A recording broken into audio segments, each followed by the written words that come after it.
Nera kwanza nina version yange. Omanyi Uganda eno flow. Yafuse ya ddiiru. Folenso solo kubanga oli mukutambula we Masaka. Abantu bakusire bakuyira emikeeka ngo badde ogenda wa minyinya kulaba maama wo. Kama naye bana abantu emikeeka wengana nemba kuba mu parliament ekisanza kimu bakizuula nti gwe balowooza si kyali kibi. Obotegeera nti abantu mu Uganda abantu bagudde mu business batakola ki zibatabaddemu olima lw'ababongote bwe lufuluma waliwo gurupu y'abantu abagikozesanga ekyokukola ki ekyokulwanisa simanyi mwakiraba ekintu ekyo abantu bonna bakkiriza mu gavumenti eno bakwata oluyimba lw'ababongo ne balufuula ekyokukola ki ekyokulwanisa kati nze nina obawo promoter asomera Lutalo nti tusobola bakuŋŋaanya n'embuto zaabwe ne tubasolooza oba okitegeera olwedde eno waliyo abalowooza nti nno wakola ki walya kati ate waliwo abakozeseza oluyimba lwo ng'ekyokulwanisa kati we tubayita Serena nene buli omu ne tumufunye obutebe bubiri ne batuulako ne tubakubamu emitwalo 10 ne tebo zaabo kadde busatu n'okola obukadde bwe 150 buzibu buli luddawa kubanga eyo sho si y'abantu ba bulijjo ne waliwo abalowooza nti nno muba fitina kubanga bali bulungi waliwo engeri pasa bujingo gyasanyukiramu akayimba ako kati olaba ono akyogedde business wise kati gwokyogedde version yono ya omulimu gw'endongo oba ntegeerekeka ate gwokyogedde mu version ya kola sente okitegeera nti weeziri meaning buli omu asobola okuba omutuufu bwe tudda ku saidi ya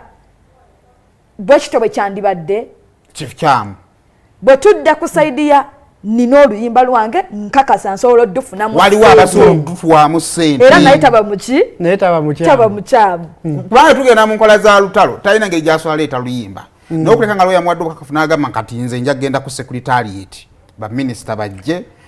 omusajja omusalimusala akole kyajje okuba essente